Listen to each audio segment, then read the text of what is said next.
खंडवा में प्रकृति प्रेमियों के लिए अब खुशखबरी है।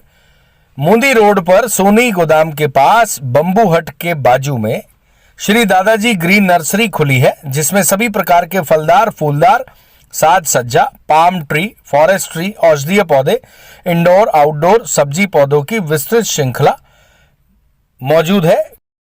कॉलोनी गार्डन डेवलपमेंट का काम भी किया जाता है। एक बार जरूर विजिट करें।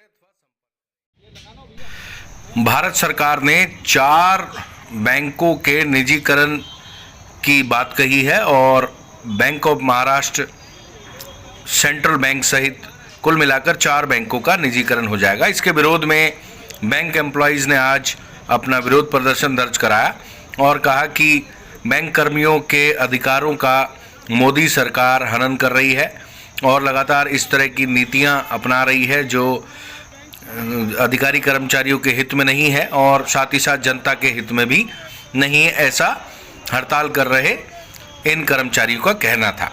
लेकिन आम जनता से जब इस संबंध में बात की जाती है तो उनका ये कहना है, अक्सर लोगों का ये मानना है कि बैंक जो खासकर सरकारी बैंक है, उनके जो कर्मचारी हैं वह इतने एक्टिव नहीं होते जितने प्राइवेट प्लेयर होते हैं। इसके अलावा आम जनता का एक और मानना है कि जो सरकार कर रही है वह सही है, क्योंकि अगर इन बैंकों द्वारा सही ढंग से काम किया होता तो इनको प्राइवेट करने की नौबत नहीं आती। हालांकि इन 4 बैंकों की जो स्थिति है वो टेक्निकल लोगों का मानना है कि ऐसी है कि इनको कितना भी पैसा सरकार दे दे, ये बैंक उठ नहीं पाएंगे।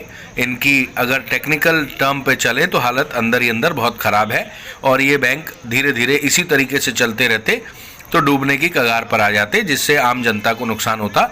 इसलिए ऐसी परिस्थिति निर्मित ना हो, सरकार ने समय से पहले इनको प्राइवेट करने का फैसला लिया है और जो अधिकारी कर्मचारी इसमें काम करते हैं उनकी जॉब भी सुरक्षित है। इतना होगा कि इनको डिसिप्लिन में काम करना होगा, जैसा सरकारी ढर रहा है उससे इतर इन्हें प्राइवेट प्लेयर की तरह एक्टिव होकर काम करना पड़ेगा। ये आम जनता का मानना है और टेक्निकल तौर पे इस तरह के विषयों की जानकारी रखने वाले लोगों का मानना है। अब सरकार को ये चाहिए कि इनके हित भी सुरक्षित रहें और आम जनमानस के हित भी सुरक्षित रहें। आम जनता के लिए जो भी अच्छा हो और बैंक भी चलते रहें, जिंदा रहें, लोगों का पैसा ना डूबे, इसके लिए सरकार अगर इस तरह के कदम उठाती है तो लोगों का ये मानना है कि यह ठीक है। हालांकि बैंक कर्मी सरकारी नौकरी के भरोसे सरकारी बैंकों में आए थे और अब ये प्राइवेट प्लेयर के एम्प्लॉय हो जाएंगे, तो ऐसे में लाजमी है कि इनको बुरा तो लगेगा। और सफलतापूर्वक चला रहे हैं। कहना चाहता हूं कि ये आंदोलन केवल बैंक कर्मचारी और अधिकारी अपने लिए नहीं, बल्कि सरकार की जो नीतियां हैं उसमें यह चीज़ साफ हो जाएगी कि आने वाला समय, जैसा भी मोदी जी ने इतने सारे खाते बैंक वालों के माध्यम से खुलवाए, अपने कोविड-19 के अंदर भी हमारे कर्मचारियों ने पूरी अपनी जान हथेली पर रख के और करोड़ों में खाते खोले हैं। अब वो सारे करोड़ों में खाते खुले जरूर हैं, पर वो बैंकों के प्राइवेटाइज होने के बाद बंद हो जाएंगे।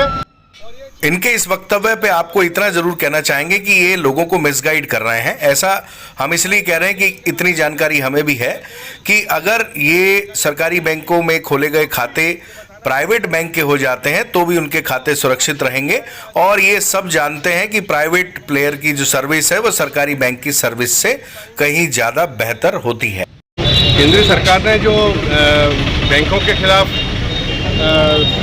प्राइवेटाइजेशन के जो आदेश निकाले हैं और जो बजट के अंदर उन्होंने इसका डिक्लेरेशन किया है, तो सारे राष्ट्रीयकृत बैंकों को जो निजीकृत किया जा रहा है, तो उस निजीकरण के खिलाफ हमारा ये ऑल इंडिया लेवल का आंदोलन है और इसमें लगभग बैंक के 10.5 लाख कर्मचारी अधिकारी भाग ले रहे हैं। कितने दिन की?